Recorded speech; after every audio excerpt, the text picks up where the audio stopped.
reflect what their leaders may believe in, but they also have to reflect in the public policy issues what their company needs to do to be successful in not just this economy, but the global economy. And that means, Microsoft, it tends to be more blue.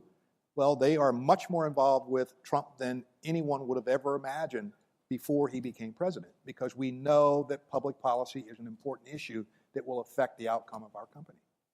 So when you see, let's say, Salesforce CEO Mark Benioff, when he comes out in public and says, you know what, Salesforce employees are not going to go to this state until they pass, same-sex laws.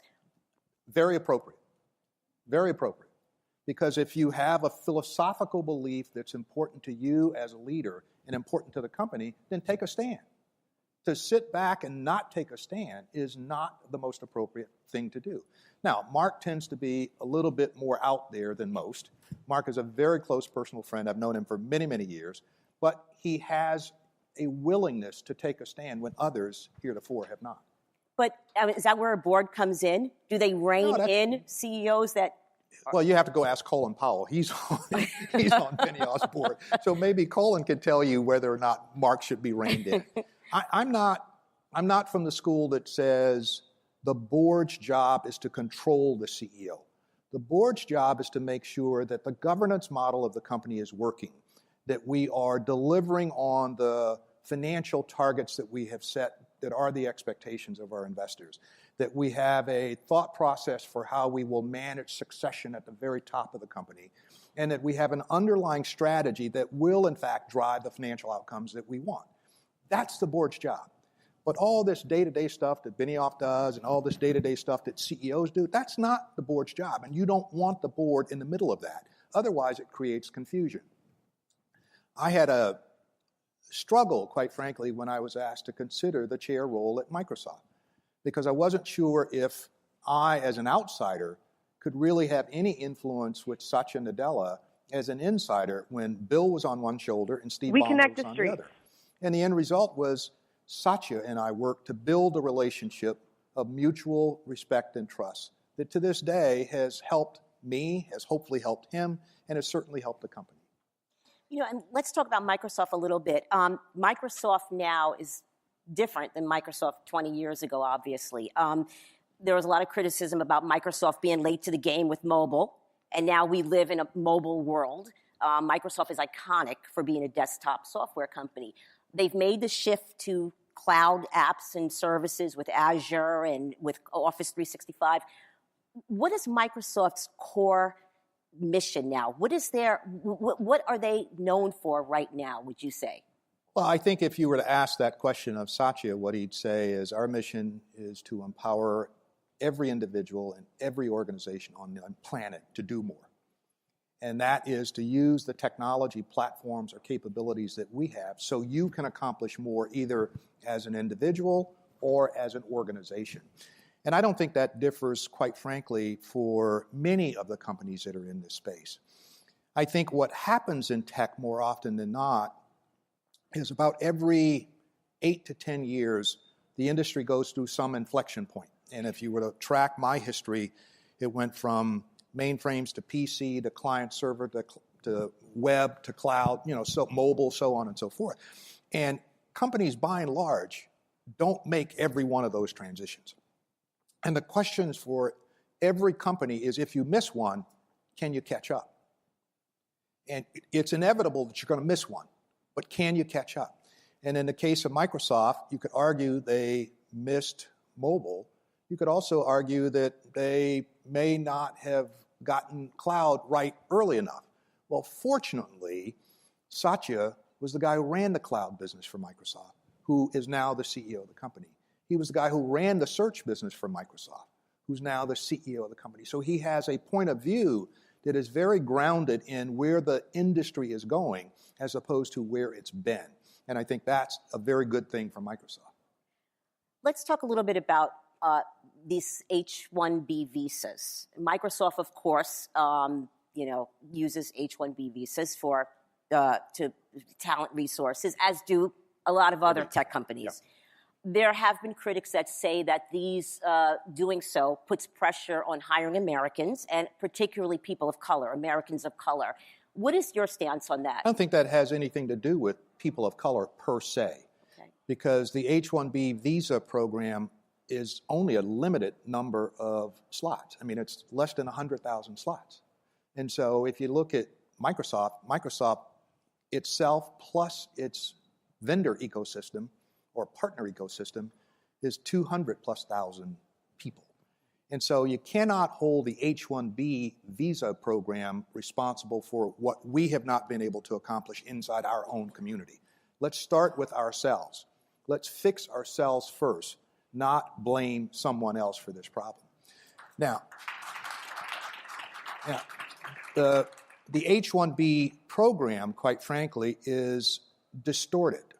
More of the H-1B visas are granted to non-U.S. companies who want their employees to work here in the U.S. So a lot of services companies that are based in India and based in other parts of the world suck up all of the H-1B visas very, very early in the process, and I think Microsoft only gets a handful per year. And so we need to look a little bit deeper and not just let the headlines tell us what's going on there. Because when you dive a little bit deeper, what you find is it's a very, very different problem than we may perceive. Gotcha. How does being an African-American man influence your decisions as chairman of Microsoft's board? I don't think about my color when I go to work. I think about what I know, what I can contribute, what I've learned, who's taught me, who's coached me, who can I coach. Every day I get up, I'm black. Every day. Hadn't changed in 68 years. And so to have that be the first thing on my mind is not the best way for me to reflect what my capabilities are. Because it's obvious to everyone that I'm black. What's not obvious to everyone is what I know and what I can contribute.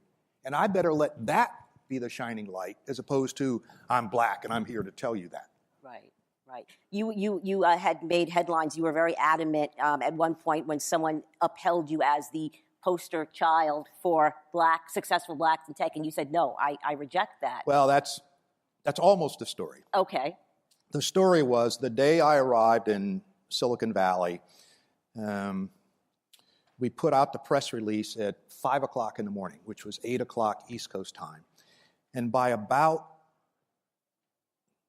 10 or 11 o'clock, the local press realized, oh my gosh, he's black.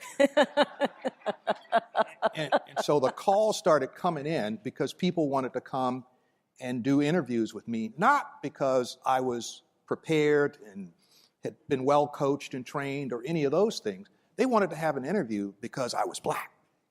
And I'm like, wait a minute, I don't want to have that interview.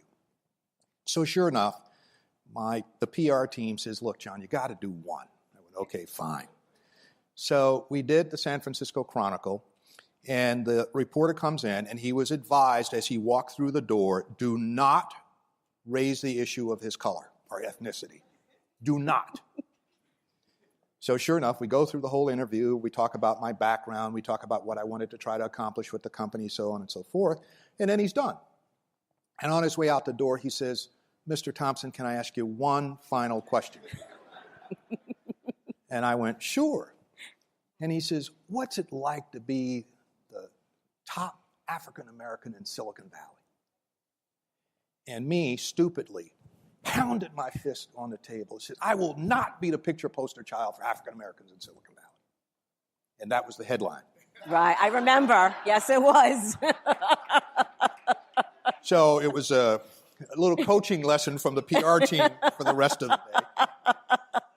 But the irony of it was, 2 days later, the former CEO of Symantec invited me over to dinner.